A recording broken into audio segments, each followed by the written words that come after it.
I never saw your smile till it was time to go away. You know what it is, man. I really don't. You fucking will. Sometimes it's hard to recognize, but comes as a surprise, and it's too late. It's just too late to say. Too late to say. Ready? You'll know it. Do do do. We'll always be together. Together, for it seems never ends. We'll always be together. Together in electric dreams. So the reason I didn't get that is because you sang it so well that Yeah, I I just think- got completely confused. No, I was dumbfounded at how accurate a representation of that melody that you pulled out, man. That was spectacular, mate. Are you taking the piss? Yeah, I'm fucking taking the piss. I think that was one of my best opening songs ever. I thought you were going to do a different song. The last one was way better. I thought you were going to go, gold. Oh, that's coming. You've just given me another one. But I actually had a better one for today. Yeah. Maybe I'll pull that out as like, because I was in, of all places this week, I was in JB Hi-Fi. This is no bullshit. And this song came on. Is it the Kingswood Country song? No. Damn it. Well, why not? Roll it, monkeys.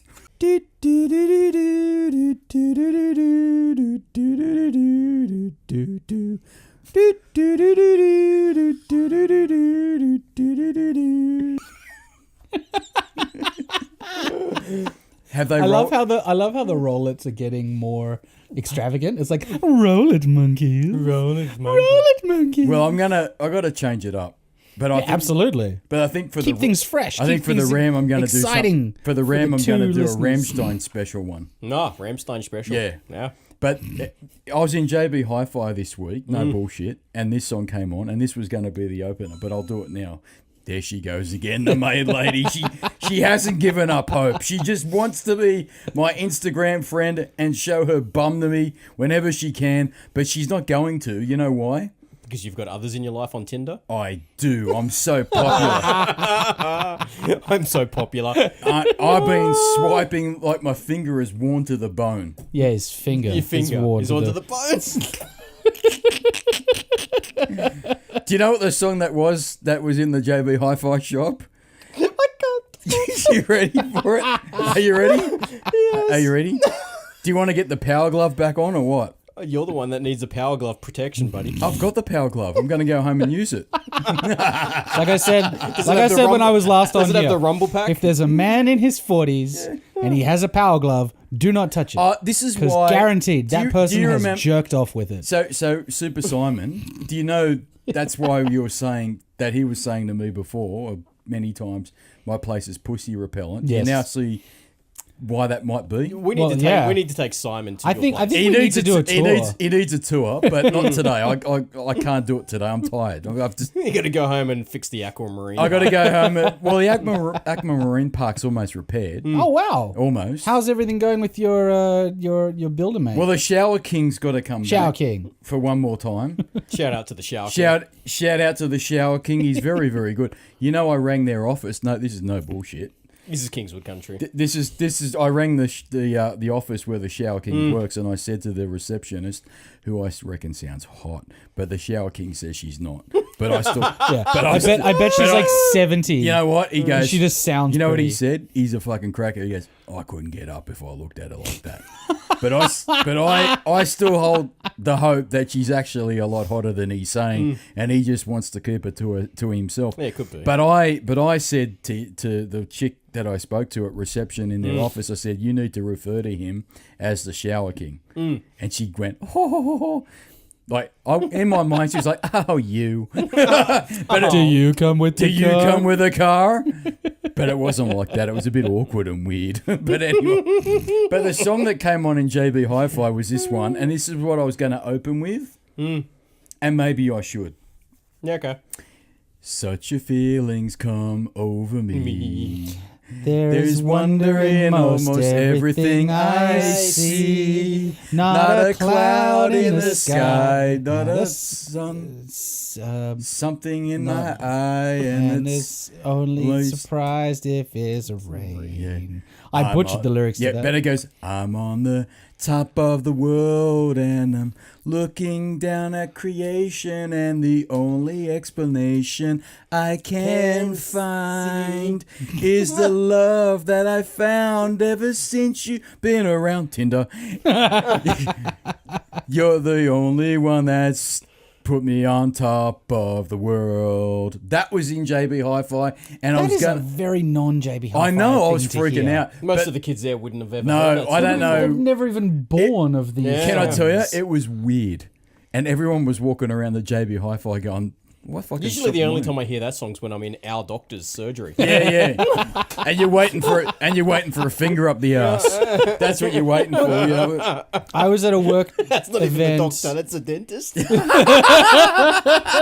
that? That's why. When your dentist is telling you to turn your head and cough. Well, I told you the story before. That when I went to the doctor last time, he said, "How old are you?" And I said, "Well, you fucking should know. You got my records there." That's another Do the fucking. basic maths, That's another fucking He's story. like, he's the type of doctor that can open your butt and be like, I can count the rings.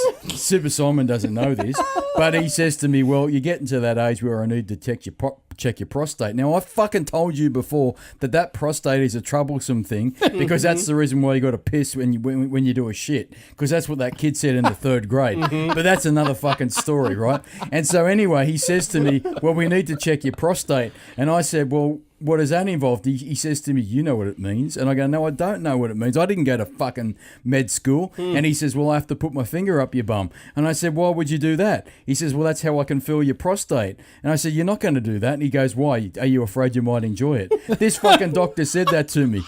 That's another fucking story. Wait, hang on. This is all under Kingswood Country, which is amusing. Oh, The well, doctor yeah. said this. The doctor told me this, yeah. That's Okay, that's all no right, bullshit. cool. This is a And very then- interesting medical yeah, professional. and I'm not gonna- you're dealing with. Yeah. Is he actually a doctor, or is he just say that he's a doctor? Like my he- uncle Hey, says. everybody! Exactly. Like I have an uncle that says he's a sergeant. It's like no, he bought a medal from a op shop. Well, and wears it and makes people call him Sarge. But now I know about this. Fucking what? But now I he's know not a real person. Now I know about this. There is other doctors sorry. I've seen, and Jesus Christ, we've got a tree. We've got a tree frog here. This is the type of shit that you come to expect from Invert the Why, ladies and This is a gentlemen. fucking shit podcast. This Literally at that point. This is an episode that Jason Relaxation doesn't want me to number for various reasons, because I don't know. I start numbering the episodes, and he's bailed me up at lunch going, "Stop numbering them." And I'm like, "Well, I don't know what to fucking do. I'm giving up. I'm ready to walk say, off. why I'm can't- ready to go solo and create my own YouTube channel and say, fuck this podcast in a big way. I'm done." The problem with that is it assumes you have any sort of technological skill. That's why I'm fucked. I'm got to stay here because I don't know how to do this shit. I'm still dealing with the cloud. And we're... He'll come here, record his own podcast, but get you to do it. Yeah, that's right. And it'll be like the solo. And he'll be like, "You've changed, man. You used to be about the podcast." We'll be like, "Slag off, man. Slag off." And I'll be in rehab. And I'll be like fucking... I'll be like tripping balls in rehab. And he'll be like, "The fame's got to you. We went to 4 listeners and you were good when we had 2, but now we've got the 4 listeners." I fucking lost... Mate, I was walking around the fucking doctor's surgeries with my Invert the Why t-shirt going, "I fucking made it. I've made it, everybody." I'm on a t-shirt. I literally made the t-shirt. I know. So He made it. He made it, You made it, man. You know what? You made it. I'll give credit. Mind you, hello, where's my fucking t-shirt? Oh, well, they're on order. I'm waiting. They're on order. Because here's the you thing. see this shit? You see Super- what I got to put up with as Sup- a guest of the show? Super Don't Simon. even get my own fucking t-shirt. Super Simon deserves How a... dare you? I agree. I will get you a fucking t-shirt. I agree. But... he deserves It's one. so fun to give you shit. Oh, yeah. made you 'Cause waffles. you made me waffles. Because he's like a little bitch. I made you waffles and they've gone cold. They were. I don't know where you went. They said were that to my wife delicious just now. waffles. Yeah, he did. She's walked in late and he's like, "Where your waffles have gone cold."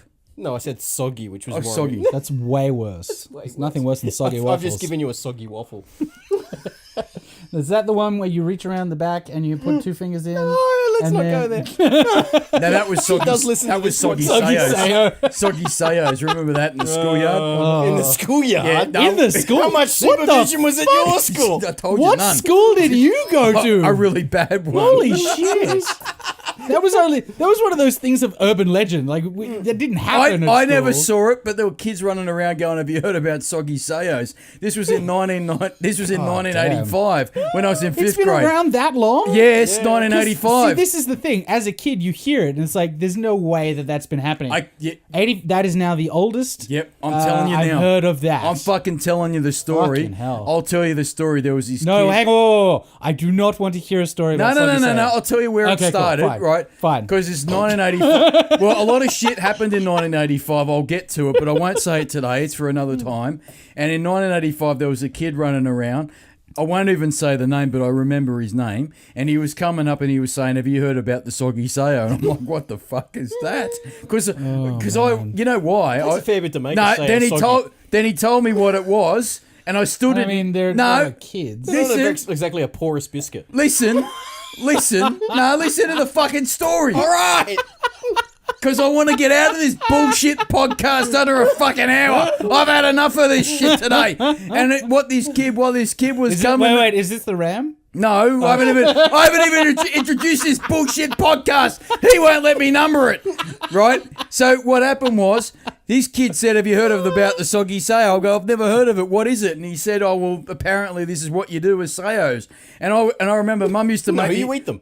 No, Mum used to make me... Oh, God, no. Because I was getting over the salami and cheese fiasco, and Mum says, "Well, what do you want for lunch then?" I said, "Oh, well, the kids eat fucking Vegemite SAOs." And so I was eating SAOs, but this kid told me what a Soggy SAO was, and then I went home to Mum and said, "SAOs are out, Mum. We're not having SAOs ever again." And she goes, "Why? You wanted me to make SAOs?" I go, "Fuck, I'd rather have salami and cheese sandwiches and be caught a fucking wog than deal with this bullshit." That's what I remember saying. But, oh, no. So that was another fucking debacle.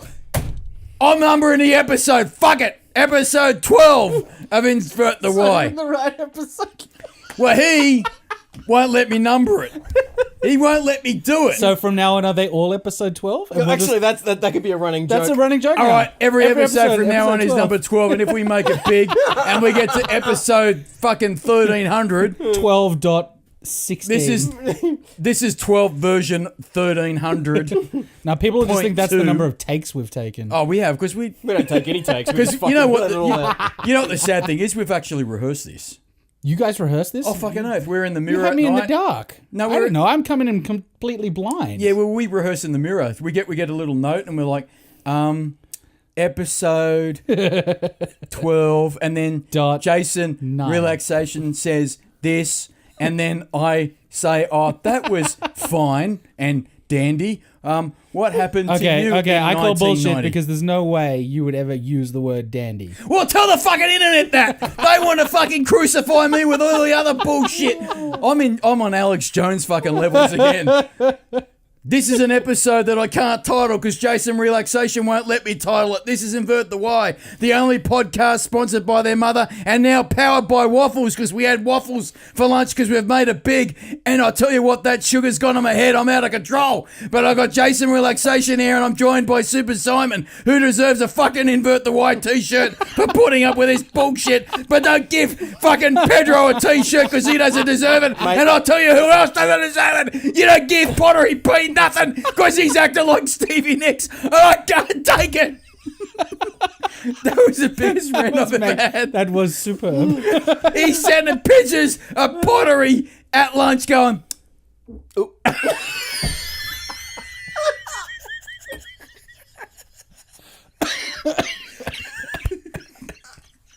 God, I hope that went through the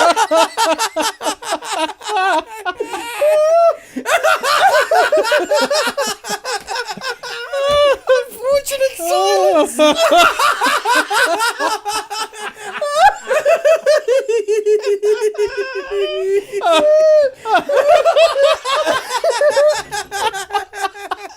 Fuck this podcast. Simon's had to take his glasses off. He's lost it. Fuck this podcast. I'm done with it. I'm fucking done with it. I got no voice. Oh my god. I'm done.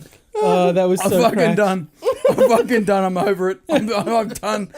Super Simon's come back for this episode 12.159 or whatever it is. I don't know when it's going up, and I don't give a shit. But Pottery Pete, he's done. Because Pottery Pete, you know what he's doing? He's sending pictures of phallic stuff on fucking Which Facebook. is going to get posted to Facebook. Yep, put it on He there. has quite literally made a 9-kilogram penis. I want the people to know what type of person I'd like to know he what is. the finished product is going to look like. I think he's making a dog bowl. Why does it look like? Well, a how does it cock look then? like a dick? Because that's the clay as it comes out of the plastic bag. Oh, the extruder. Oh, right, yeah, okay, yeah. Well, at least that's- Yeah, right, and it had a mushroom head on it. Yeah, right. Fucking fuck. Well, obviously he started molding the cock, the bowl. it's Wait, is this a cock and bowl situation? Well, he was massaging it between his legs. So. Oh, fucking hell. Oh man! Oh, Jesus that Christ. That was amazing. Yeah, I'll tell you what, he doesn't... Can we pause for a second so I can collect my thoughts? No, you don't get time. I want to get out of here.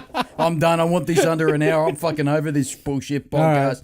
So, he doesn't get a shirt. Super Simon gets a T-shirt. I'll tell you who else doesn't get one, because he's an SP. He's a suppressive personality, and that's Pedro. Pedro gets fuck. All. Yep. He would never make the theta system in fucking the No chance. Scientology He'd ladder. never get to the bridge. No, he never wouldn't. get to the bridge. He mate. wouldn't cross the bridge. Nope. You know what he'd do with the bridge? He'd fucking spit over the edge of it. Take a piss off the side.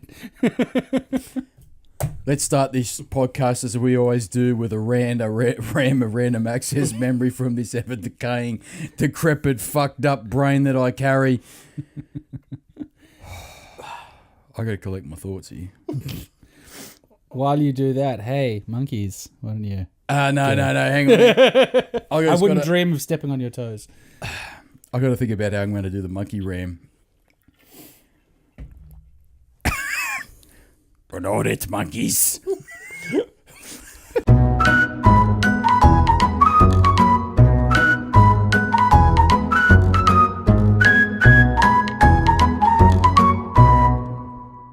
That's a Ramstein one.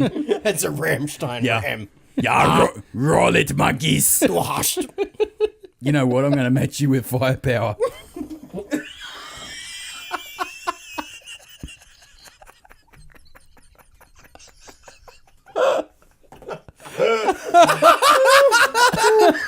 What was in those waffles? Oh my god! What was in those waffles? The liter of coffee that you drink probably didn't help either.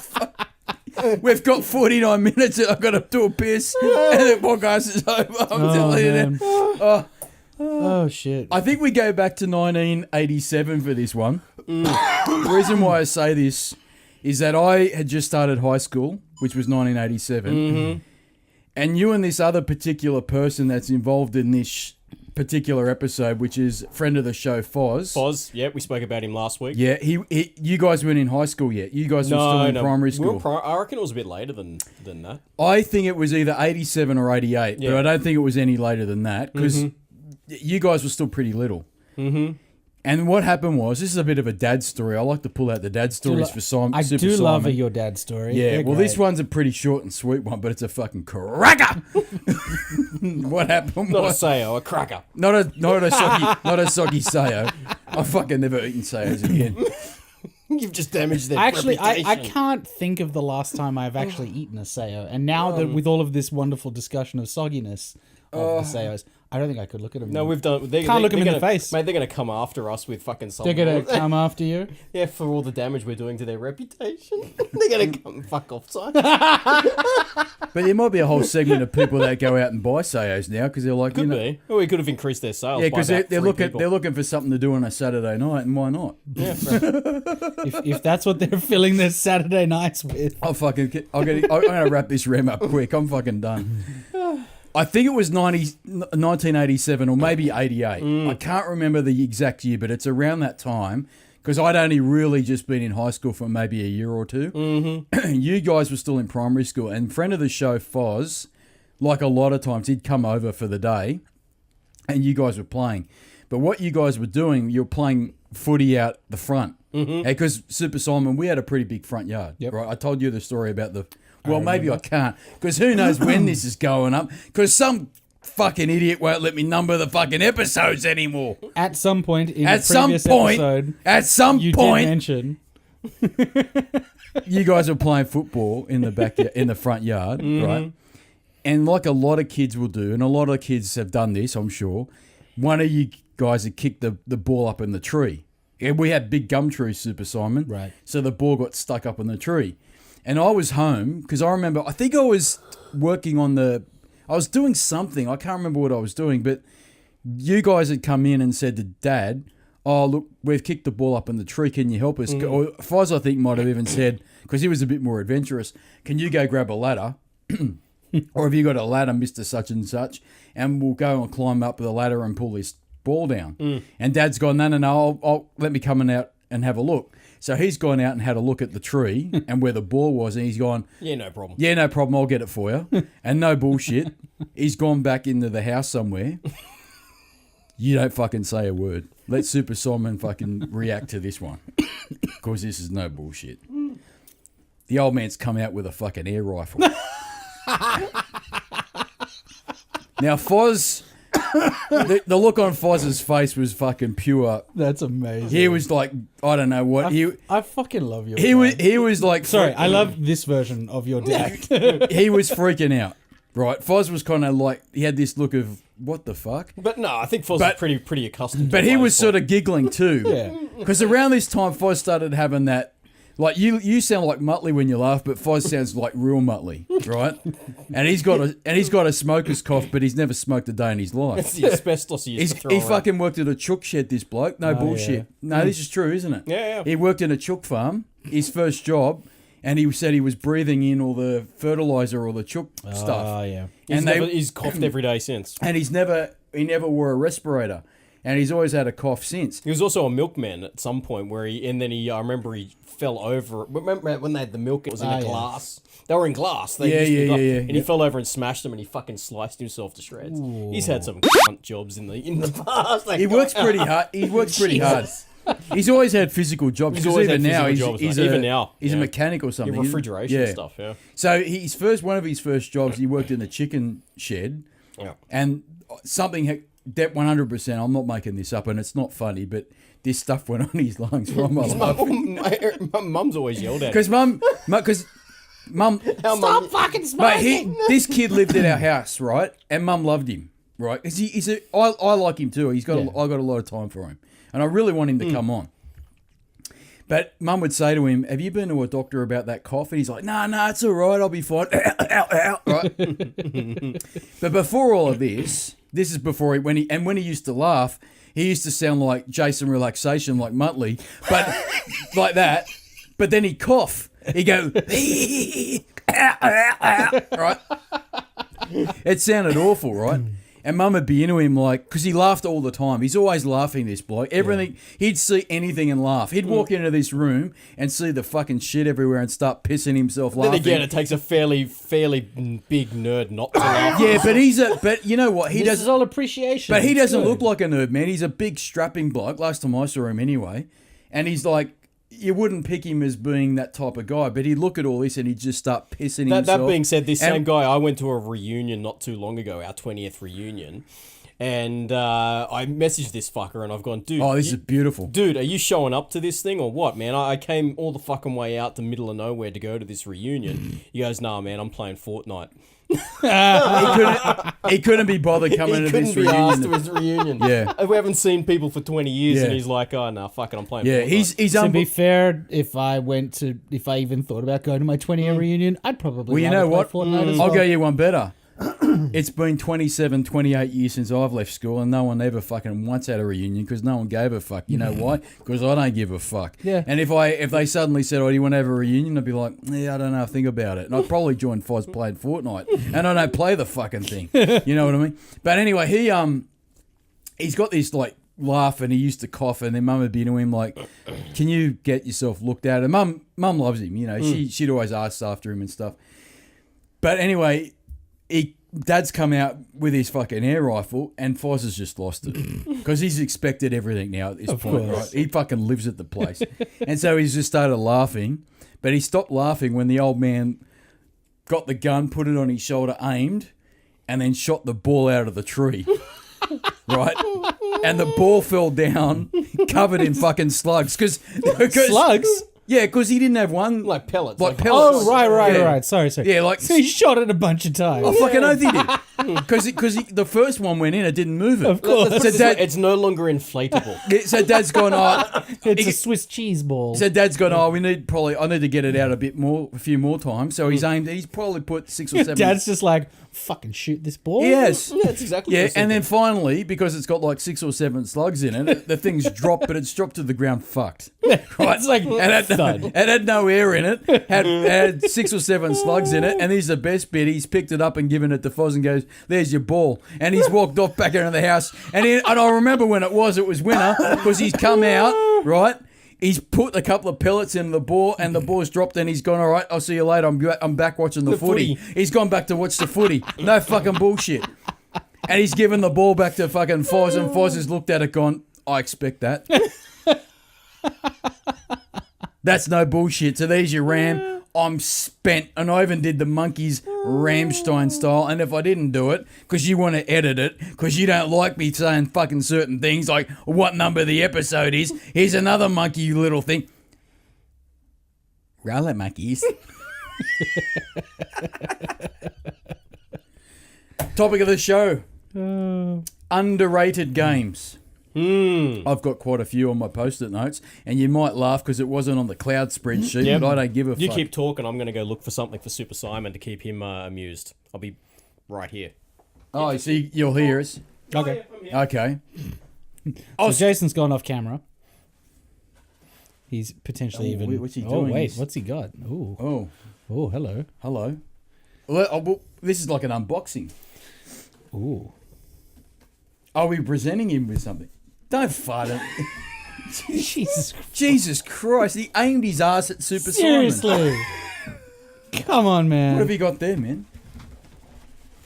Oh my god, that smells so bad. What, the poster or the... No, the fart. I'm Oh, sorry. that is so cool. That was a silent but deadly one. I didn't hear It it. was not silent, believe me. It's going to get picked up by Oh, the mic. Christ. This is so cool. What is it?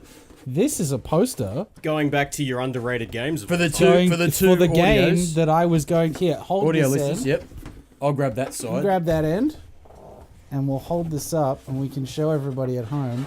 This is a poster Oh, I know what it is, from yeah. American McGee's Alice, which was going to be my pick for amazingly underrated game. Is this Alice's Nightmare or whatever it is? So this was the first one. This was American McGee's Alice. Oh, okay. And this was a game that I played on PC in, was it what, 2001, 2002? Oh, man. Where'd you get that from, very EB? cool. Yeah, I flogged it from EB when I used to work there. Right.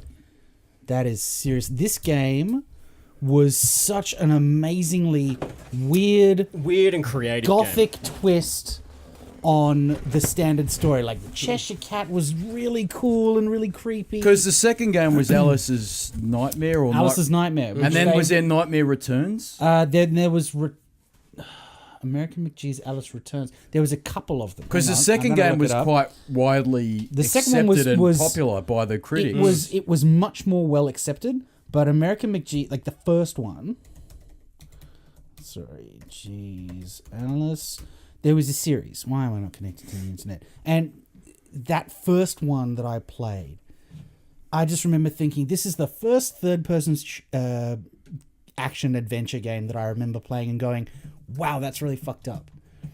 Wow, that's really weird. That's a really different, interesting take on the character and on the world. And the world building was amazing. Is this on PS3, Xbox 360 era, or before that, So PS2? the original American McGee's Alice Yeah. was PC, and I think it came out. Have you got an update for that one? Is it coming up? No idea. My internet keeps dropping. Joys of being in a third world country, ladies and gentlemen. Failed to open page. So to give you an idea, this game came out. It would have been early 2000s. Here we go. So what was it on? Go to the wiki. PC. December So 6, it was 2000. PC. So Yep. 2000 was the first one, and then it was eventually picked up by EA, and then they made a couple of different ones. Mm-hmm. But that first one was just, it wasn't. I was also on the massively- PS3 and Xbox 360. Yep. Yes. Oh, okay. So that would have been. They would have. So they would have come out later as backwards ports. compatible. Well, they would have come out as ports because if it came out in 2000, Yeah. the PS3 That's and right. the They did an 360, HD. They remake. did an HD remake. Right. Okay. Here we go. Look down. Oops. Oh, we're gone. But this game was it was like you had really interesting weapons. You had the Vorpal Blade, which was your standard melee attack.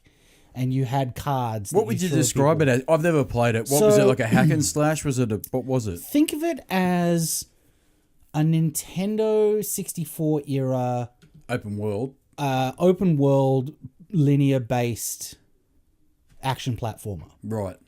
And it was just interesting and like dark. Yeah, I heard it was really the second one. But the voice acting was great and the character development was cool. And like I said, the Cheshire Cat people at home listening can't, but those on the YouTube, you can see he was just this creepy, weird version of.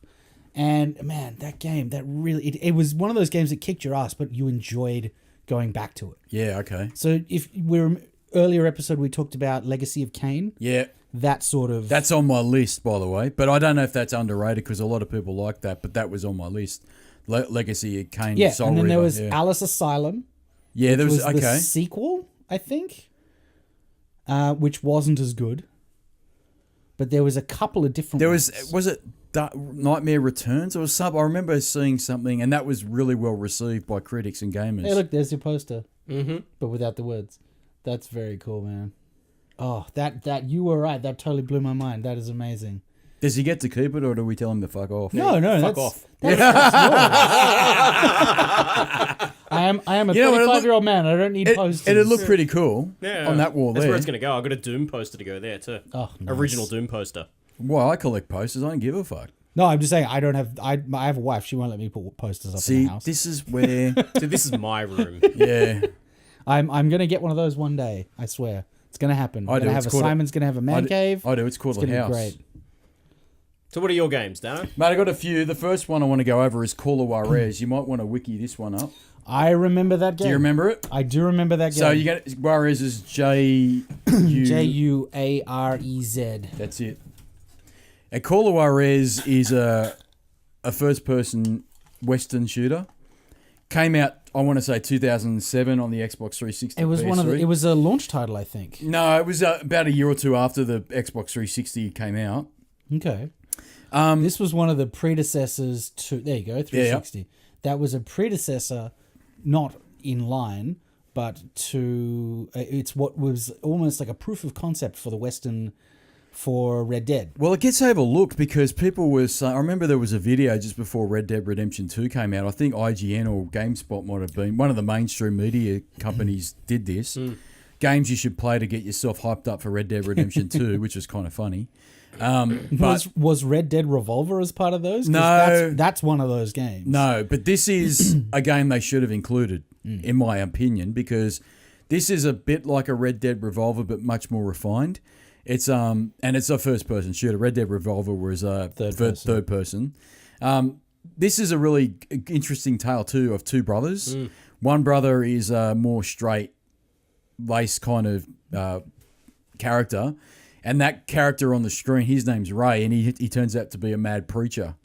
Something traumatic happens in his life with one of his brothers, and he becomes a priest, but he's one of these mad... He's a cowboy priest. But a mad one, because he runs around with a Bible in one hand and a gun in the other. And they followed that up in about 2009 or 2010 with Call of Juarez Bound in Blood, which I think is a better game than this. This game was a little rough around the edges, but I think it was definitely worth a lot of people's time. And it's dirt cheap if you want to play it. I know that there was a third game after this called The Cartel. Made by Ubisoft. Okay. Yeah, this was a mainstream game, but it just Back never when got... Ubisoft made games. Yeah, but this never...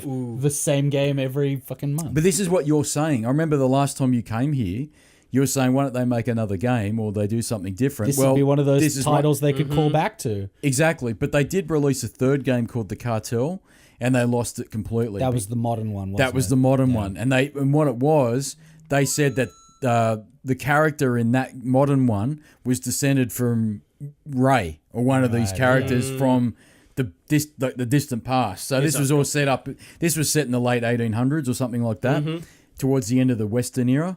And That being said, a cartel game kind of does have me interested. no, it was shit. It was horrible. The idea of a cartel game, though, would be probably now quite a fashionable, opportunity for a game maker. Yeah. Considering like Mafia's now, old people are now interested in the drug things like, war and things like Yakuza. I love Yakuza. Are amazingly good series. Well, not massively adopted in the West. No, but it's getting there. It's getting there. They're getting cult status. Yeah, because Yakuza 6 was quite popular here. Yeah, but this is the thing. There have been 6 of those games. How many how got many people released to played a them? Western audience? They're now re-releasing them as the Kiwami series, which is the what do you call main it? character?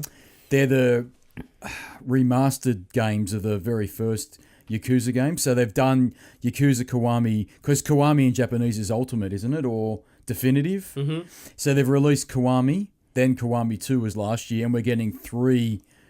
I think maybe this year, but it's been released in Japan. We're waiting for Sega to translate it to English. Cool. But they've committed to at least the first 3. I don't know whether or not they've released. They're going to release 4 and 5 as a remaster, and 6 has obviously came 6 out is last current year. gen, yeah. So they're one of the best series that you'd love. oh mate, of course You would love the Yakuza series, because that's kind of like the modern day Shenmue, by the way.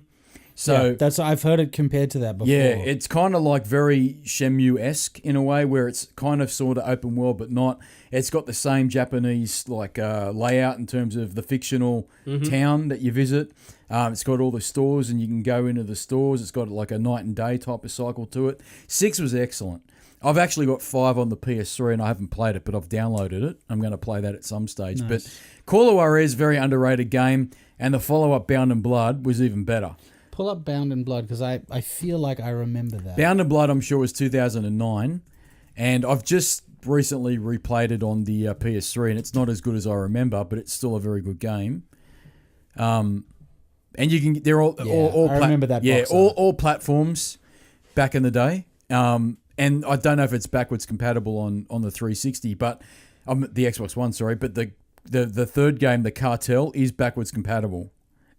And I've played it, and it's shit. It's not worth anyone's time, I don't think. So that's the better game. So the two brothers. So there's I can't remember the guy on the right, but that's Ray. He would end up being a priest. I think his name's Tommy, the other one. So that's what the story is about. That's my first one. You got one? I got one. Tenchu. Now, do you remember playing that as a kid? Yeah, on the PS1. Because we played the shit out of the game, and really for me the reason it's underrated. And yes, I know there are people out there that love Tenchu. People, Pull it up. Let's look it up. Well, people originally thought that Sekiro, the Sekiro Shadows Die Twice, which is coming out in a couple of months, was a Tenchu was actually Tenchu. But it's yeah, not. it's not. Yeah. No. That is very clearly a PS1 game. Yeah. Look at all those delicious polygons. Yeah. So It looks fucking terrible. So but the little secret, well, not really a secret, but an unknown fact by a lot of people with Tenchu is it really was the first stealth game that came out, because it came out before Metal Gear do you really Solid. think about that? Because I think there were other. Well, stealth it's the games first that- one that hit the mainstream on the PS1, right? It's the one that really set the scene for games like Metal Gear Solid and all of those that followed. So for me, it's... Because I know the other game you're going to pull out of your pocket, Which one was that? Siphon Filter. Whoa, fuck me, I love that game. Oh man, He fucking loves that game because he that was played a that to game. death. I destroyed that game. Yeah. Was that on your list? It's definitely on my list. But Tenchu, for me, is just a game that I remember so clearly as a kid. It so clearly shouldn't have been played by children. But It wasn't. You know what? In retrospect, it's pretty minor. But pretty minor, back in but those days, yeah, it was pretty. You were stealth killing people, hardcore, which is pretty fun. Please, the fact that we were able to even get away with playing Duke Nukem 3D. I got to Shake it, play. baby. Yeah, When was the last time you were in Vegas? last year. Okay, so when I was in Vegas, the only thing I could think about was Duke Nukem, because you got the dancing Yeah. girls there, and all I could think of was fucking money going everywhere. I'm going, it just feels like Duke Nukem. Bottom Vegas- feeding, scum sucking. Vegas is very Duke Nukem-y. I actually totally get think, that. and again, I don't know this, but I actually feel that maybe they modelled it partly on Vegas. I back get in the the feeling day. they did. Yeah. 'cause it I just don't know feels like that, it. It but wouldn't surprise me. Yeah. But no, that's a game that I need to go back and play. But for me, Tenchu was just one of those standout gameplay moments. The grappling hook and everything else. You get up on the roof and you sort of, you do the Metal Gear Solid type things. You sort of sit down in the shadows and you watch the pattern of the guards walking by. You could kill them, but you didn't necessarily have to, which is kind of a different game mechanic for that generation. I've got another one. We'll go around the table like this. So me, then you, then Super Simon, then... Perfect. So I've got one, The Darkness. So I was literally just thinking that. So that was going to be one of my 3. That game was fucking amazing. The Darkness... It was so good. The Darkness was also partly with voiced... the two... The demons. Do you know it's based... 8 people? I believe it's It was based... a comic book, It was a right? comic book, yeah. They're also voice acted by Mike Patton from Faith No More, partly. He played the Darkness or the monster, or whatever you call it. Cool. Awesome game. I think it came out 2007. You might have to wiki all that shit, but it came out with a sequel later on, The Darkness 2, which was just as good. See, I heard nothing but bad things about the sequel. I liked it. Yeah? I Worth don't a know. play? Sorry? Worth a play? I think so. If you like The Darkness, the very first one, Tommy. with Tommy, well, he played. I think he comes back again in Yeah. the second one. It's been a really long time since I played it because I think I played it when it first came out. I really enjoyed The Darkness, and I enjoyed The Darkness too. But I think if I had to pick, I think the first Darkness was probably the better one. Yeah. Just the difference of the story and the intrigue behind it, and the whole vying for power and control over Tommy. So you've got he's trying to do the right thing by taking down all these goons. Yep. And then the Darkness is trying to pull him back and take him over. And then there was the hellscape bits where I remember there was that enormous gargantuan weapon that they were building. You had to go and sabotage. It was like a big train. That was just... I remember sitting there going, fuck, that's an amazing scale. But also some of the puzzle-solving elements in the environment where you had to transform into the darkness and then you had to negotiate with the little arm things or whatever they were, the various the snake corridors. things could go into vents and stuff so they could get around different areas to open awesome. Doors. And there was so cool. Correct me if I'm wrong, I think there was like a very minor morality system in that as well where you could choose it was a choice-based system. Yeah, where you could choose to not decapitate people or... Why would you choose that? No, because it affected the story at the end. There were two different endings. Who weren't Yeah, there? there were two different endings. Yeah. Or if you got a chance to chop someone's head off in a game, just go. I always did, but there was a multi-leveled or multi-ended story or part of that game, from what I remember. But The Darkness is one that I definitely think is very underrated. Super Simon, your one? So I've got two more that I'd like to talk about. The first one... Because I got a fucking list. Yeah, I've got a few too. Because now that we're talking about it, they're starting to filter back. It's like, I fucking remember. Oh, that game. Oh, yeah, that one. So this was a game from the Nintendo. Yeah. And The it was, NES? For the NES, it was a Ghostbusters game. Okay. And it was a top-down view. And basically, it looked very similar to Pokemon. Okay. In that it was that sort of graphic style, and it was that level of detail in the graphics. But I remember distinctly, so it's none of these, because it was based on. So if you zoom out, maybe it was Ghostbusters 2. She looks pretty hot, that one there. Look at that one. Zoom in on her. That's it. There, Ghostbusters 2. So you see there that you see how it's top-down view, and you would go and you'd have your proton pack, and you'd go and grab the ghost, and you'd have to and if you were playing 2 players, so I remember my brother and I sitting and playing it for ages, because you were both on the same screen. It was like Zelda, and you had one person who threw the trap and one person who caught the ghosts, and it was just this shitty movie tie-in game. But it was so much fun, and I remember actively sitting and being engaged with this game for all the way to the end. Like, we beat the game. My brother and I rented it from Civic Video in Lane Cove, and we sat and we played it all weekend. Back when you rented games. Back when you rented games. That's insane, isn't it, when you think about why. And also, like, before we got our Nintendo, you could rent a Nintendo for the weekend. Actually, I remember you could rent Mega Drives as well. I can remember you can do that. You could rent consoles all the way up to the N64. Yeah. I think that's when they put a They kibosh dropped on off, it. yeah. Because they were like, at this point, well, clearly we don't need to rent these because people Yeah. are buying them. But you could rent games. Like Yeah, the concept that's of that. insane. That's a gaming trend I miss. So that was one of my other ones. That it was just this really mediocre at best game, but I remember having so much fun playing it and just sitting there and being completely captivated by it. Because obviously growing up in the 80s and early 90s, Ghostbusters was huge. We had Massive, yeah. We had the original movie in 84, which the year I was born, so I didn't see it at the cinema. But I remember going to see Ghostbusters 2 at the cinema with my dad and my mum. They took my brother and I to see it because we loved the Ghostbusters cartoon. We had all the toys, and it was great. So that, and then having that on the Nintendo as well, was this just super. It was the home experience of Ghostbusters, being able to be a Ghostbuster. So I remember going to the movies for Ghostbusters. Yeah, I can imagine. And I remember seeing it, and it frightened me a little bit, that movie at the movie, because the bit where Azul was in the fridge. Oh yeah. I didn't open up the fridge for a couple of weeks when I got home. You know what I mean? Like, and the bit where right at the end, if you can remember, the Ghostbusters are they're kind of doing that final battle. Yeah. And the road sort of breaks open, and then there's that bit.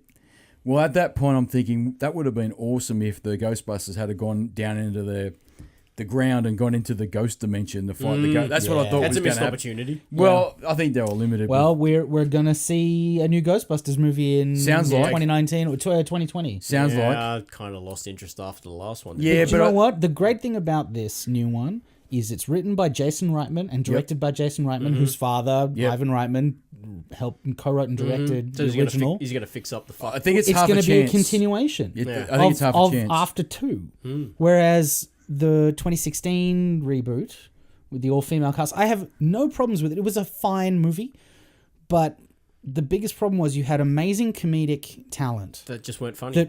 The script wasn't good enough for No, they them. weren't funny. And It also wasn't funny. Leslie Jones, I absolutely despise. She's so unfunny. Mm-hmm. She just does, her whole shtick is angry black lady. Yeah, I hated And it. it's just not Yeah. funny. You know what? It's like I know who you are. Yeah. I know what you are, but why are you rubbing it in my face? Yeah, it's like, And it's like, I don't I just don't think it's funny. don't care. I You're just not, don't care. But you're not even funny. Yeah. That's. But like you think about the talent that was in that, and Chris Hemsworth, who stole the movie. Can I tell you? He was great. Okay, so this is going to shit people off. Don't care. Whatever. They made Chris Hemsworth look like a fucking idiot. Yeah. And I'm telling you now, if the role was reversed and the gender was different, there would be fucking outcry. Oh, absolutely. But because it was a male that looked like he was fucking stupid, Yeah. it was okay. And the double standards are fucking ridiculous. Yeah. But I'll let it slide because that's another debate for another day.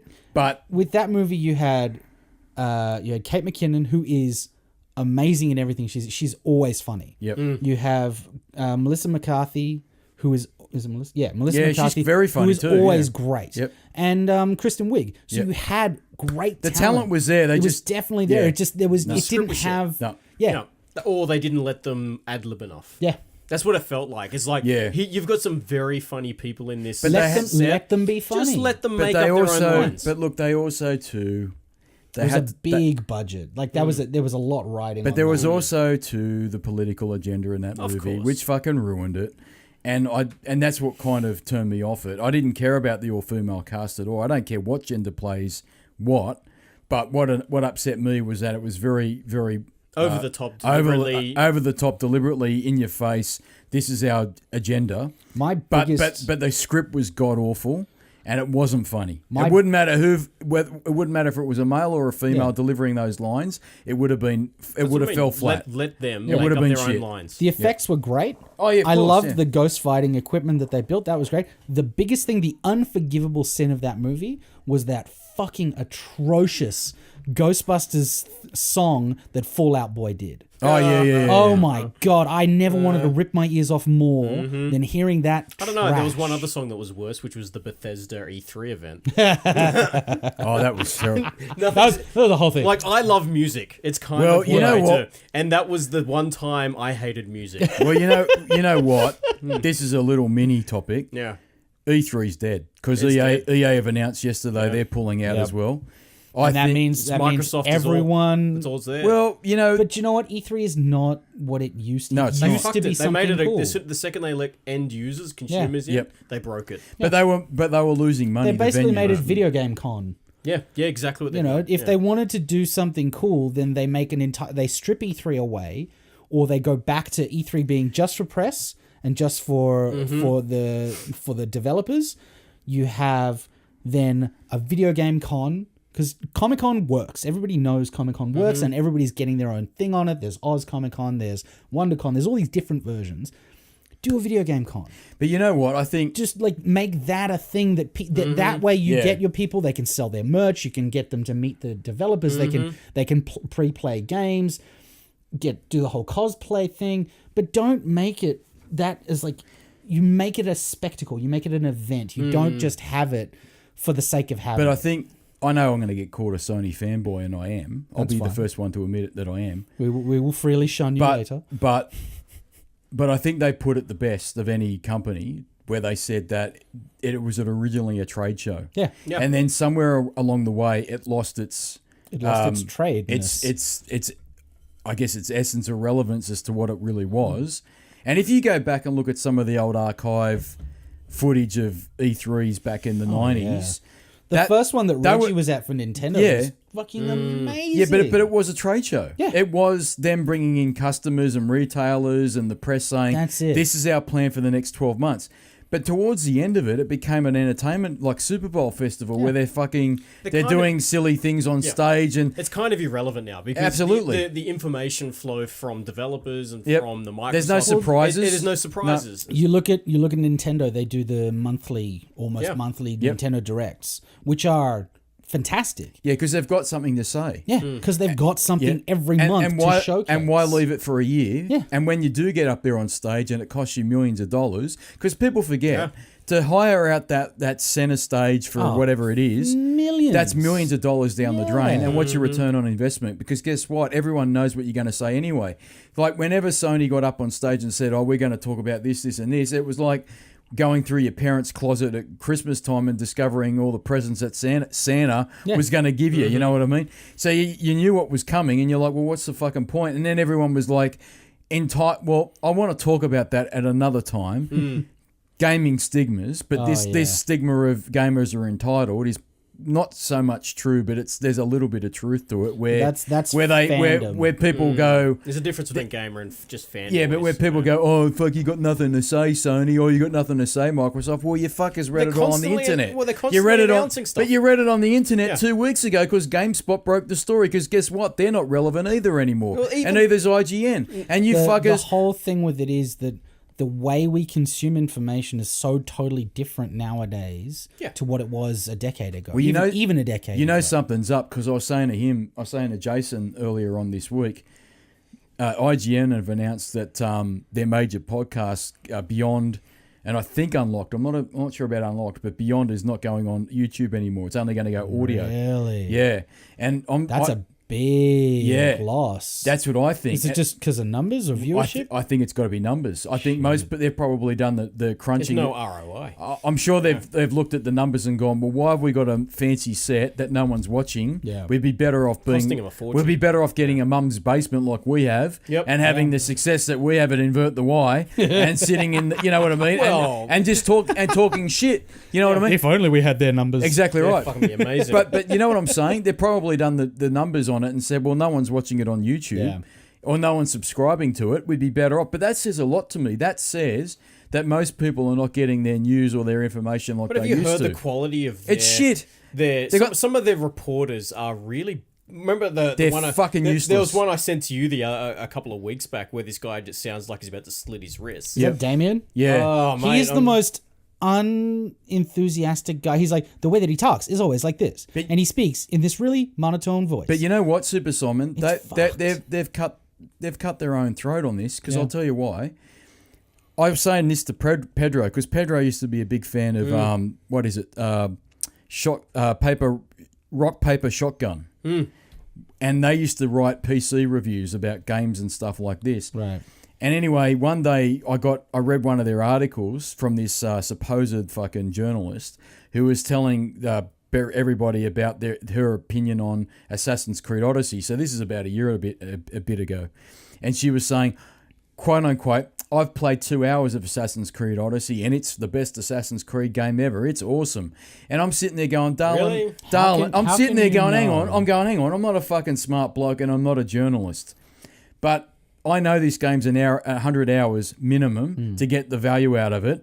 How the fuck can you possibly base that opinion that you've come up with in 2 hours of gameplay? Yeah. You know what? She got crucified for it. So a week later, she's rewritten an article saying, oh, that was my initial impression. And I've gone, bullshit, that was your review because you fucking put it in the on the website. You gave a star. So they got caught out. you. And on IGN's website, they've got caught for plagiarism and all sorts of bullshit. Really? Yeah, well, there was a guy that wrote a review for, I can't remember what the game was, but he stole the fucking review or stole the content from a YouTuber. The YouTuber was called Boomstick Gaming or something like this. And this IGN reporter or journalist, and I'm using quotation marks for the two people that are listening, he fucking stole the content from this YouTuber. And this guy was not a massive YouTuber, by the way. Yeah. He had a He's a small guy, but yeah. He was up there, right? And He had enough followers. He had for it enough to followers. matter One of them to pointed him. it out. Yeah. and somebody got a hold of him and said, that's bullshit. That's the same words that this other YouTuber has said word for word. And he put his video up 3 or 4 days ago.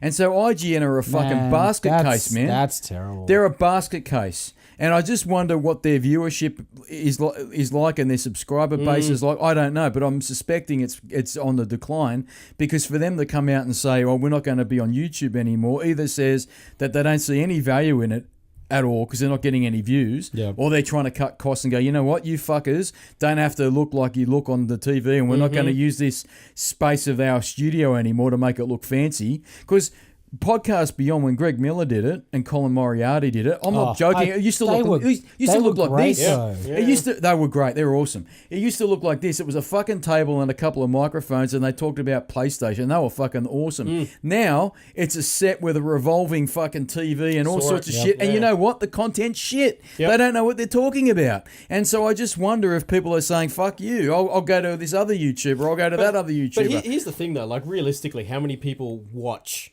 a podcast on YouTube? Well, we don't. If I use us as an example, and we're shit, right? We're shit, and we're great. What are you talking about? We're awesome. But I would always tell somebody to listen on Spotify or iTunes or whatever. Right? That's what I'm saying. People like Simon's a good example. He listens on YouTube. Yeah. So the only reason our podcast really is on YouTube is because people put their that's YouTube Gold, isn't it? Isn't there a new YouTube level? So there's YouTube Premium. Premium, that's what where you don't have to have your phone playing. That's it, but and it'll still play the audio. But you get the audio, yeah. The only problem with that is it's fucking $15 a month. Yeah. But the way that works is that there's a lot of content that I watch in inverted commas on YouTube that I don't look at. That I don't need to look at. I don't need to see the people talking. That it's similar format. It's a desk with 3 or 4 or 5 people talking, and they're talking about things I want to hear, and I'm listening to it but the visual doesn't matter. But somebody must have done the numbers there and said, you know what, we're getting no value for you guys being audio on. only now, because I'll tell you what, their production's top notch. Yeah. They went from, it was always better than this. Yeah. But when I go back to Podcast Beyond when Greg Miller did it, and that was one of my favourite podcasts, it used to be obviously better than this room, but it was, no joke, a fucking couple of tables and a few microphones like this. That's all you need. Right, but you know what? You didn't give a shit because they were saying stuff about PlayStation that you wanted to hear because they had the real nitty-gritty about that particular thing.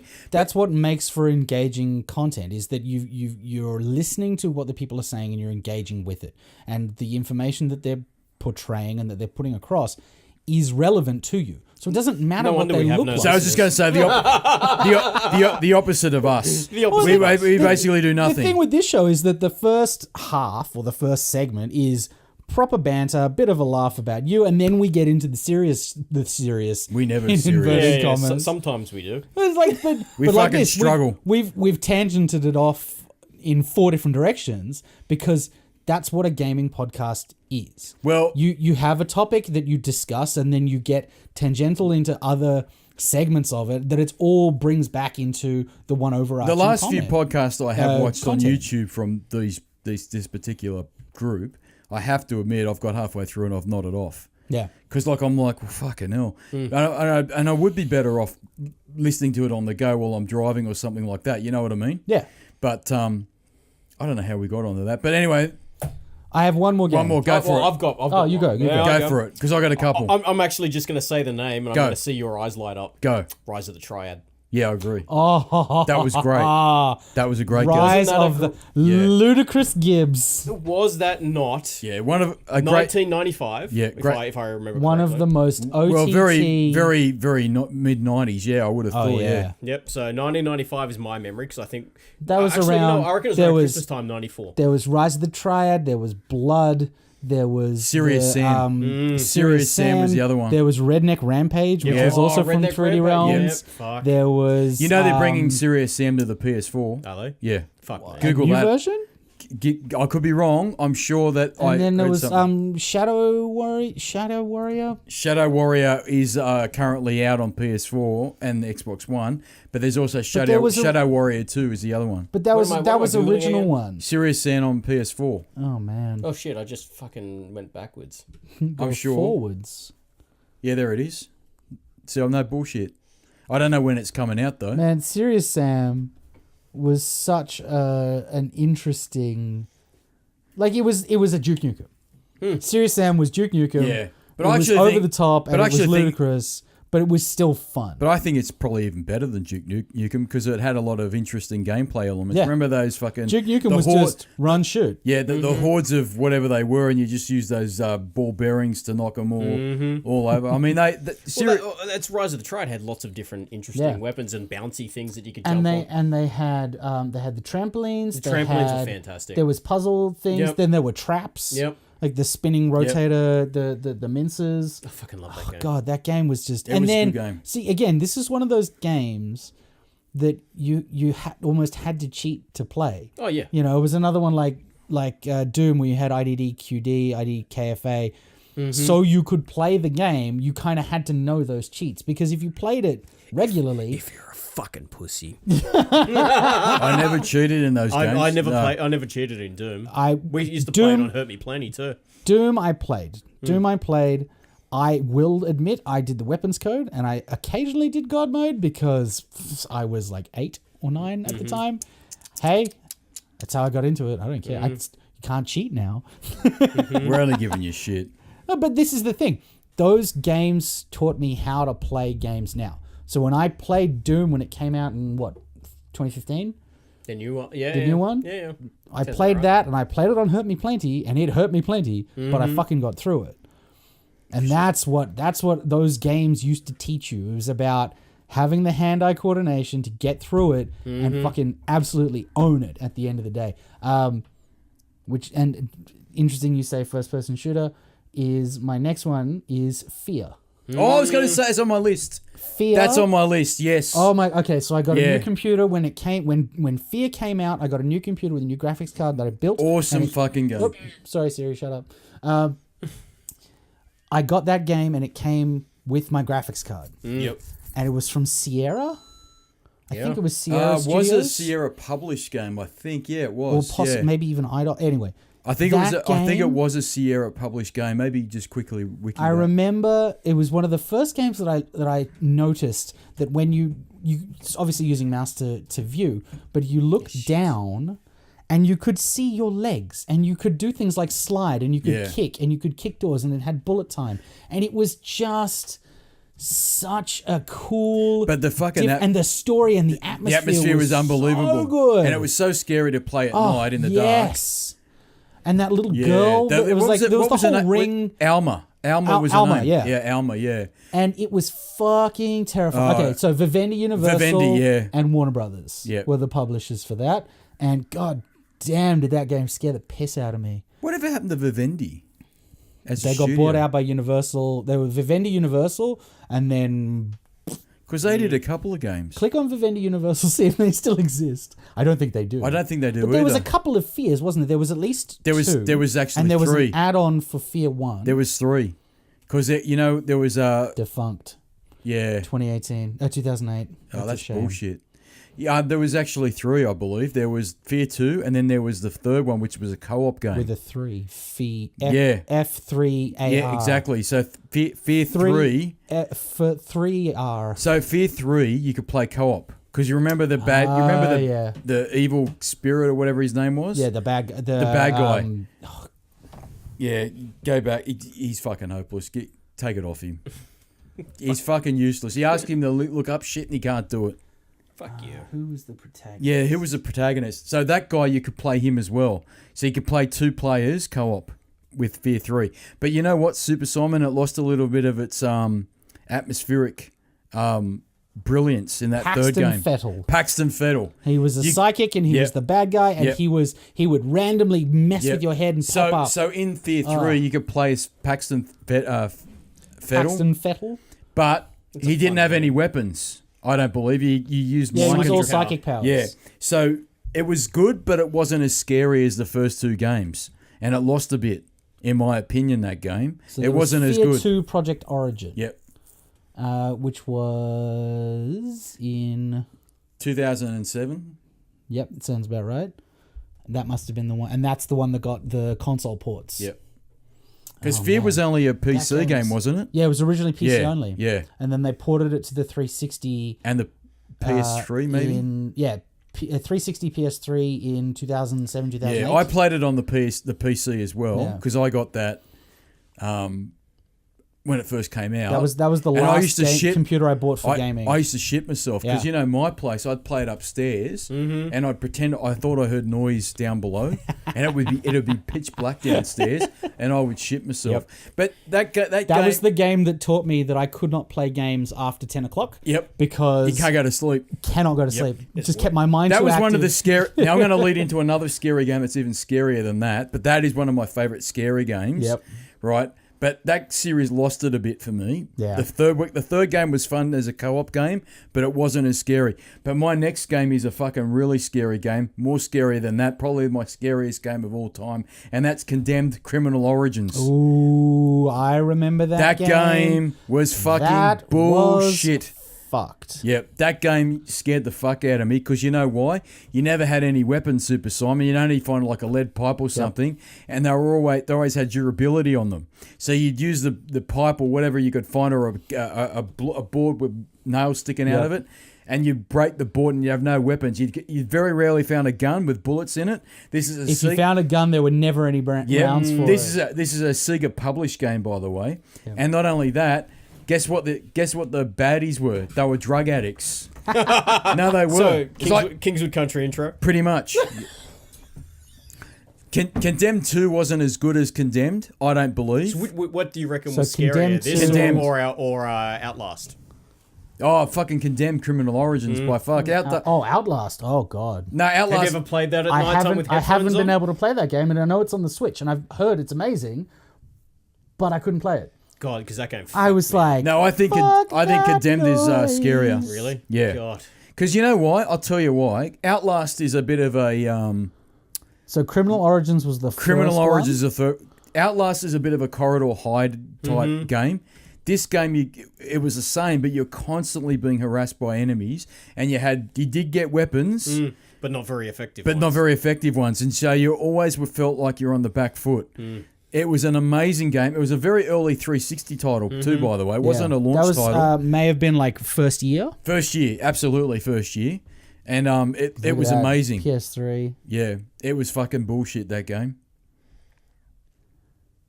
What do you got left to wrap this up? Did we talk about Centurion yet? No, you do it. Do it. Have we talked about it on the podcast? No. We haven't talked about Centurion. No. So, Centurion is a game... Because I got a little mini RAM with that. Okay. So, Centurion is a game from, way back. 1990, I'm going to say. It would have been maybe 91, but a very early 90s. There it is.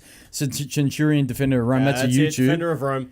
That's the one. There it is, 1990. I fucking guessed it. There you go. Well done. This for me was one of the first Civ type games, and I've always been a big fan of Civilization. Okay, just to stop you short and to keep up the time, one of my other games is Civilization, Sid Meier's Civilization Revolution on the 360, which was a great game for the consoles. But that's one more game that I've just edged in. But Centurion was awesome.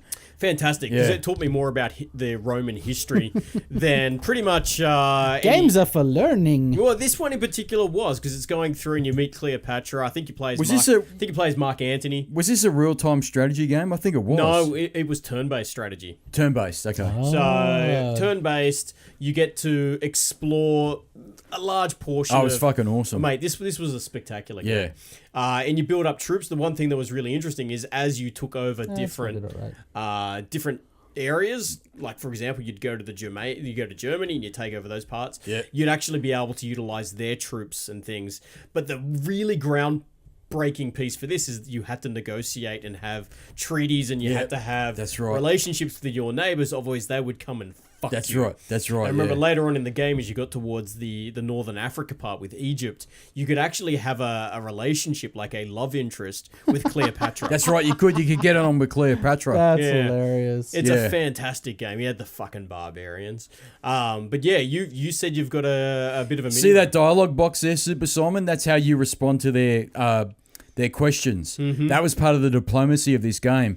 And I don't remember there being many games at this time in 1990 where they used diplomacy to determine how you can conquer Europe. Because basically, being the Roman Empire, the objective of the game was to conquer Europe. Yep. And so it would come up with like greetings and all that sort of stuff. And then you had choices on how to respond back to them. And so so to make life very easy for yourself, you try and be diplomatic with these neighboring countries and say, hey, listen, rather than me just barging in and going to war with you, let's be friends. but you're part of the Roman Empire. Yeah, and you remember you used to pay them as well. You give them money, you give them treaty, right? Treaty, yeah. But very rare. But some countries like Germania, they fucking wouldn't have any bar of it, mate. You go to war with them all the time. But as Jason said, once you get to fucking Egypt, you could get it on with Cleopatra. No bullshit.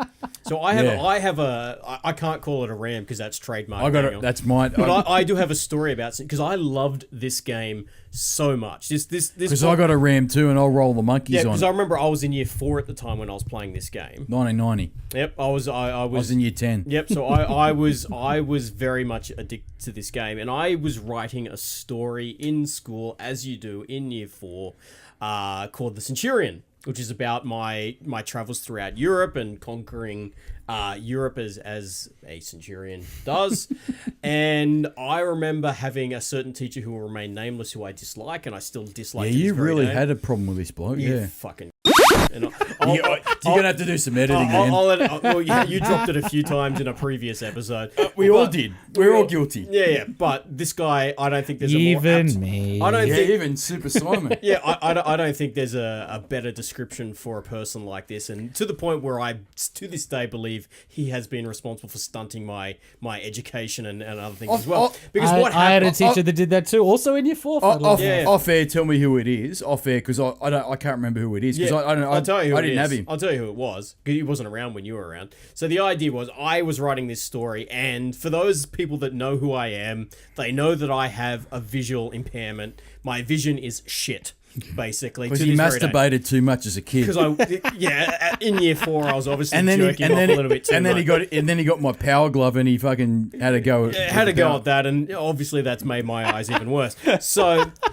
The problem was I was writing this story. You're not supposed to rub your eyes afterwards. That's all. No. It stings. What fucking movie was that where the eyes were all shut? That was Eyes wide shut. No, that was that's when they all got pink eye. They got pink eye. Scumbag gave me pink eye. I literally had pink eye this week. He had pink eye last week. You haven't heard the episode, Super Simon. He rings me up. He goes, I can't do it. I'm seeing rainbows. And I said, I don't give a fuck. I'm ready. I'm in the car. I'm ready for fucking big Branson Alex Jones fucking levels. I couldn't open my eyes. But so anyway, I was writing a story. It was a couple of pages long because you're in year 4. And this teacher insisted that my handwriting was not good enough. Because you masturbated. It wasn't up to snuff. Yep. So he kept me in at lunchtime and recess for an entire term. Does Mum and Dad know this? Yes. So for 12 weeks, I was kept in at lunch to rewrite this story every single day. So for a whole term at school, I was not allowed to play with my friends. Now, any fucking smart teacher, and I'm a teacher, I have taught before, Here we go. put on a would figure out pretty quickly that this child may have some kind of visual problem, and that's why their I don't fucking remember this. handwriting is not up to snuff. What a horrendous fuckwit. So I that kept is rewriting. so It wasn't bad. until Dad intervened I don't that remember I this. was allowed to go back out into the playground and all of this was I dismissed. don't remember so this I must at have all. rewritten this story 100, 200 times, and he'd say, "Go write it again. Your handwriting's atrocious." It's like, hey, you dumb. Maybe that's because That's some more editing. that's because I can't see, and I don't Another know one. I can't see, Another and you one. as an adult should recognize that maybe there's some problem here and talk to my parents to go get my fucking eyes checked. And if that fuckwit had done that, I wouldn't have suffered as much as I did throughout my fucking education because I haven't been able to see my whole life. You dumb fuck. That's the biggest rant I think we've ever had. Amen, brother. Let it out, man. I tell you what, we could fuck him up by saying a couple of times. It's going to take me a long time to edit. He's just gonna like edit it all out. I just might not. I might just fucking leave it. No, I think we'll get pulled off. No, I don't think. I'd like to get pulled off. I tell you what. Power glove. Oh god! I tell you what. Defender of the universe. I'll tell you a little story. Right. This isn't. Ever does it revolve around getting pulled off? Yeah. Yeah. Alrighty, Segway. let's go. Because I was walking down the main street in town. Oh, Kingswood Country. Roll it, monkeys.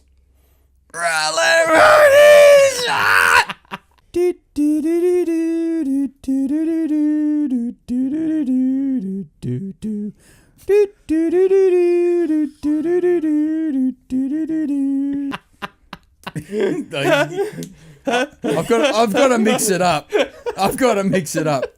I love it. Super Simon, just the giggling, mate. You got to roll. I have such good times when I come here. You got to come on more often, this is man. great, man. I love come on it. more often. Be a full-time employee for us. I would love to. I'll pay you ferry bread. We'll pay My you ferry wife- bread and waffles. My wife would probably not be super pleased. Can't she come and the kids can go play in the garden? What for 6 hours? Yeah, fucking why not? We got swings, we got trampolines, we got all sorts of shit. I will definitely run it past her. I've got billy carts, man. I have toddlers. I don't have like children yet. They're still little. Yeah, what's your point? We were fucking mowing the lawn at that age. Yeah, fucking they got. I would not trust They got a hard either of nut. my daughters with lawnmowers at this point. I guarantee there'd be no toes left. They got to harden up, mate. They got to learn sometimes. Well, here's a story, right? A couple of weeks ago, I was having coffee with this guy I used to work with. He came around to see how I was doing and stuff, and we went out, had coffee, and we went down the main drag of town here. Anyway, we're walking back towards the car, and these two ladies walked past us, and I just said to him, I'm going to throw it out there, but I think they're special ladies. He gives special cuddles. Special That cuddles. gives special cuddles. Special cuddles. And he turned to me and he goes, you know what, I think you're right. Why do you say that? I go, well, they're wearing high boots up to their bloody knees. They're dressed in black. And they're basically standing out from a mile of anyone else. And they've got skirts on so short that you'd need to shave to leave the house. And we're about 100 metres from an establishment. Oh, well, there you go. He says, how do you know There's that? quite a few well-known I said, stuff. It's like, how do you know that? It's like, I because said- I'm a regular. No, I said It's there's my at least... card. It's got punch holes. I said there's at least... Punch holes. Yeah, like when you go to yoga, they punch a hole, but they put a butterfly in the stamp. I said there's at least 4 places around this very like within 100 meters of each other. He goes, really? Yeah. I said one of them I thought used to be a nightclub. He says, what? I go, well, I didn't know. I thought it was a nightclub, but I couldn't work out why there was always cars out the front at, Sunday morning. I used to go to the gym on Sunday morning. It's the church. I would do like, It's a type of I'd do some, some stuff at the gym, and I'd walk out Sunday morning and I'd see cars there, and I thought, that's weird. This nightclub looks a bit weird. You know what I mean? Like, why is there people there? I thought it was a nightclub because it looks like a nightclub. But curiosity got the better of me, so I Googled it. Well, fuck, I'm very wrong, aren't I? Because it was an establishment, and they've got multiple rooms and multiple things, and they've got a. You want to take your kids to play somewhere? Play there. They got fucking swings. So anyway. This was a running joke between me and the weapon, because the weapon, his business was near there. The weapon's business was near there. And so anyway, the weapon kept saying to me, why don't you go there and fix yourself up? And I said, all right, I'll think about it. Well, one day I left the weapons gym and we walked around the corner there, and one of them came out. And the weapon was with me, and I said, not as advertised. He goes, what do you mean? I go, well, they show their ladies on the website. To be 30 right? years younger. And I go, I'm going to tell you right. Considerably less track marks. No, that's not less rotund. That's not your fucking. No, that's not your fucking problem. So you like rotund? No, that's not your problem. The problem is the amount of silicon you're gonna, like. Silicon's alright. No, not on the lips. So she looks fucking like. She looks like the fucking Captain Hulu. What's her name from MASH? Hot lips. Hot lips Houlihan. Oh mate, it's a fucking joke. We were watching MASH with the kids the other day. And one of them, her face was not looking too good either. And I went, I'm not as advertised. That's the fucking word. That's what happens when cocaine gets into your sinuses. I know, but I'll tell you. But leading on to that story, Yeah. this is a little mini RAM for the Centurion. Mm-hmm. Now, a cousin of ours, he had Centurion on his PC. Now, this cousin, I do love him very much. I'm just going to put it out there, but he liked to big note himself. He liked to be better than everybody else. You know who this fucking is. I know exactly who this guy is. And so anyway, me and this other cousin, his younger brother, who's exactly my age. Who we've spoken about previously. He had the Amiga 500 or the Amiga 1000, whatever the fuck it was. And he liked to drink illusions and sleep He on liked to drink toilets. illusions, and he broke up on a toilet one night, and we got his head off with we got his head off the toilet bowl with a fucking spatula. That's another fucking story. We've already said that one. We've already told that story. But this guy, his older brother, so my older cousin, he had Centurion on his new PC. And anyway, he says to me, hey, listen, let's go into such and such's room. He's not home, fuck him, and we'll play this cool game he's got on his computer called Centurion. I go, where is he? Oh, he's out working or something. Fuck him. All right, cool. So we went into his room, which was off limits, because the best thing was, he was there when I got over there, and he said, listen, fucks, don't you go into my room. Play your Amiga like little. He told. This is his exact words. You play your little kiddie's toy Amiga. Mind you, he's not that much older. No, but he fucking acted like he was 100 years older, and he'd say to us, you play the Amiga like a kiddie's Fisher-Price toy, and I've got my PC in my bedroom. Don't go in there, you fucks. But you know what? As soon as he left, we fucking did. And here's a revelation for you. If you ever listen to this, you know who you are, and you're not going to get a fucking T-shirt. I'm telling you now. We went into his room, and we played Centurion, but we couldn't help ourselves. We went through his drawers, and you know what we found? We found a pack of cigarettes, because he was acting all holier than now that he was a fitness fanatic. Like, he was going to the gym and he was getting the girls because he was going to the gym and acting better than everyone else. But we opened up these drawers, we found a pack of smokes. You know what else we found? A pack of rubbers. That's what we found.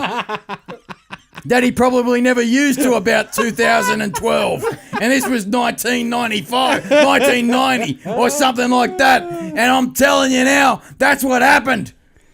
I've ranted a lot today. I think we all have. We've all had a bit of it. Oh, fuck. I'm going to go home and have a big sleep. But that's my Centurion little mini RAM. So the monkeys better have rolled it, because I'll be really pissed. And there she goes again. The maid lady won't stop. She won't give up, maid lady. She jiggles now. Oh, really? Yeah, have you seen her? I have not. Yeah, she jiggles. She goes, because she wants to play, what's that game?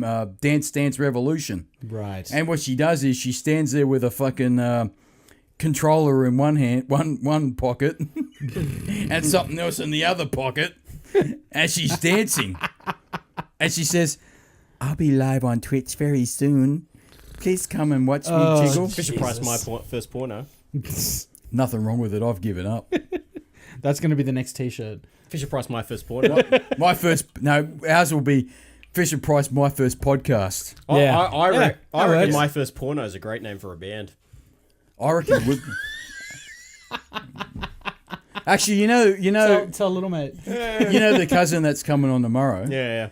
We actually had a great band name once, and she said a fucking great band name would be That One's Mother. That was our band. Yeah, that was the band name. That One's Mother. Aki and I were in a band called That One's Mother. Oh, really? Yeah. Awesome. Let's go through this fucking list. I want to go, and I'm really getting close to doing a piss. How are we doing for time? Yeah, well, how long have we been recording We are this bullshit? at an hour and 23 minutes. Let's get on gents. with it. I'll go through it very quickly. 3 more. Resistance 3 on the PS3, a PS3 exclusive, Resistance 3. Oh, yeah. Awesome first-person shooter, made by Insomniac. We're probably not likely to get a sequel to it. or anything else in the Resistance. Not from Insomnia. No, we're not likely to get anything. That's awkward. Awkward. Well, we're not likely to get anything from them except for Spider-Man for a very long time. Oh man, that game was magnificent. Yeah, but Resistance was awesome, man. I love the comic book style gameplay of it. Awesome sci-fi element story to it. God, I hope comic book guy's coming tomorrow. It'd be great if he does, but I don't think he will. So Resistance 3, I'll keep going through my list and you guys finish it, all right? Yep. Killzone 3. Yep. I love Killzone as well. That's another first-person shooter. But you see how cool Resistance is? That was fucking awesome, I'm telling you now. It was a really awesome launch title. For the PS3, For the PS3. That was a really good, well-done alternate history game. Yep. Awesome graphics, like beautiful looking for the game. time. For first-gen PS3... Sorry, first wave PS3 By games. the time they got to it looked Resistance amazing. 3, which was 2011, that looked awesome. I'm telling you now. And the other one was Killzone. And I love Killzone 2 and 3. I just put it out there. See, I think never they're a little played underrated. the Killzone games, but I heard that they were fun. Yeah, they were. And playing against the Hellgast. Yep. And the other tragedy of it is, because that's done by Guerrilla, we're not likely to get a Not Killzone getting one of them either. Not getting that. Because that's, well, the Guerrilla rumor, Games is Guerrilla gone. Well, they're going to do Horizon Zero Dawn 2, but the rumor is that they might be expanding and be able to do a Horizon Zero Dawn 2 plus a Killzone. It would also be great to see another Killzone game, just as another PlayStation. Do you know exclusive. why? Because Sony really like a first-person shooter as an exclusive like a title. good quality first person. Like, you know how Microsoft's got Halo? Love it or hate it, whatever you want. Got Gears too, Gears as well. That's right. I mean, which is third person, but still. But a first-person shooter, they've got it with Halo.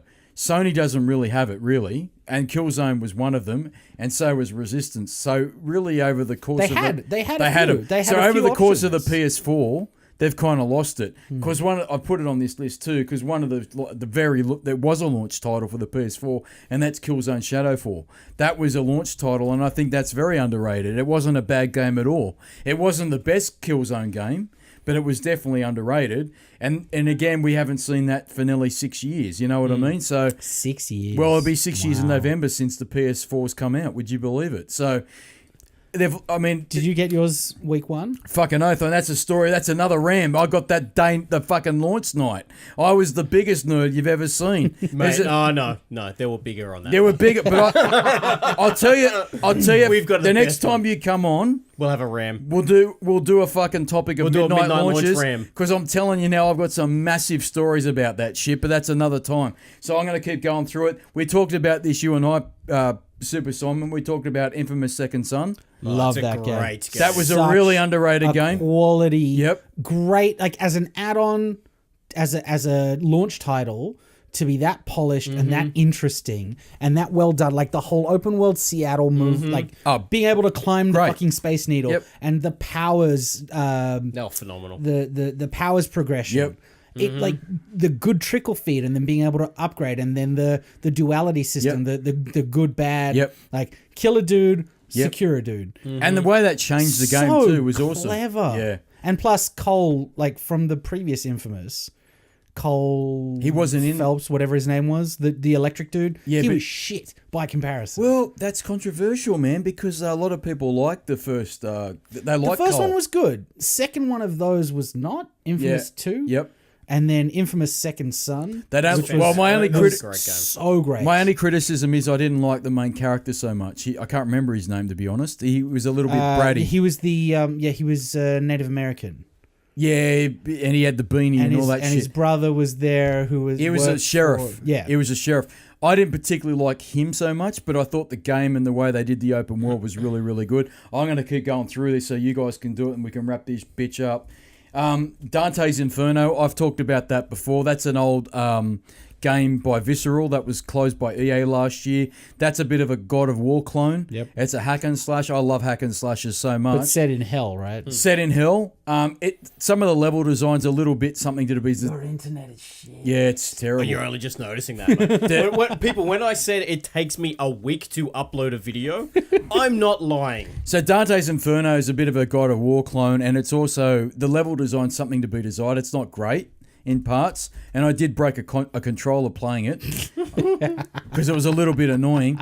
But I really enjoyed Dante's Inferno. It was a little bit annoying. It was a little bit I was a annoying. little bit annoyed. I was a little He bit. sends me photos of fucking controllers he breaks. This one's a big one. This one's a big one. Spec Ops: The Line. Spec Ops: good The game. Line was a Good fucking game. awesome game.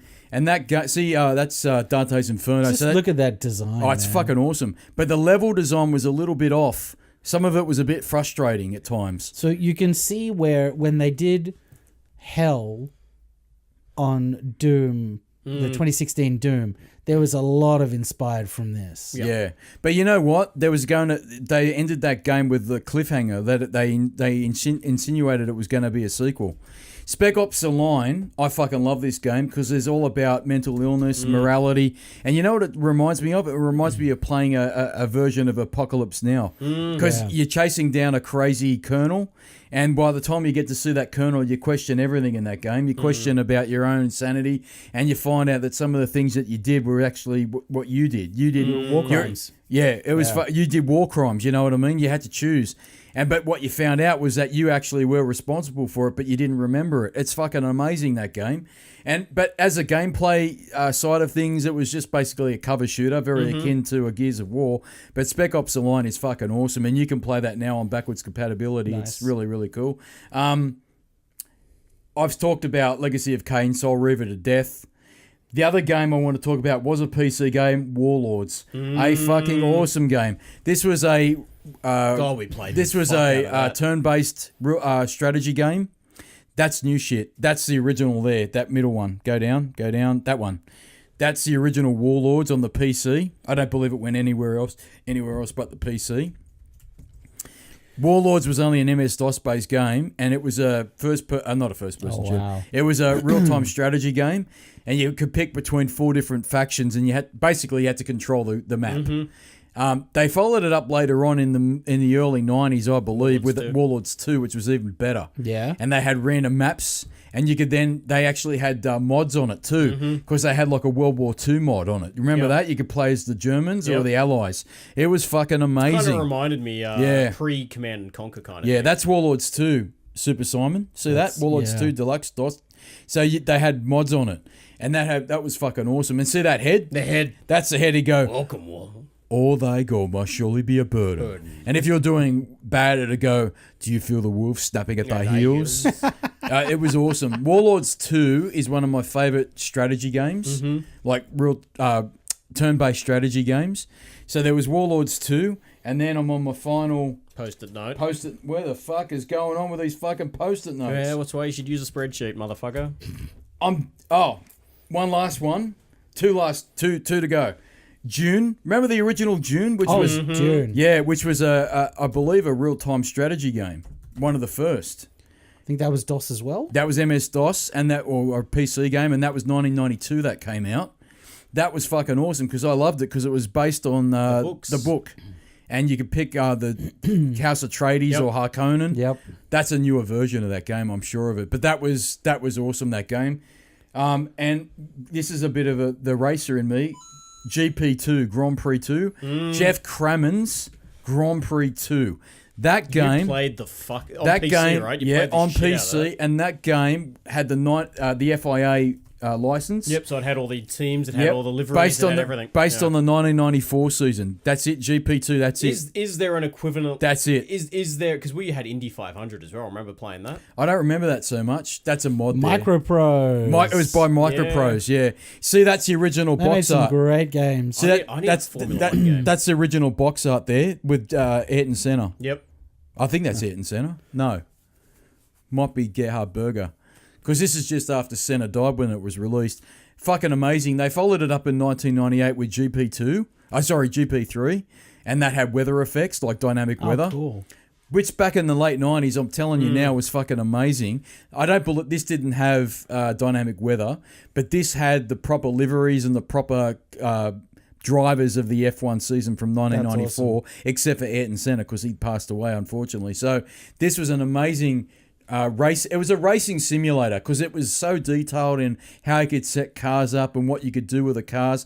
I mean, it doesn't look great now, but I'm telling you, 1994, that was fucking amazing. 94, that is amazing. It was the graphics. shit, and you needed a really good PC to play it. That's GP1.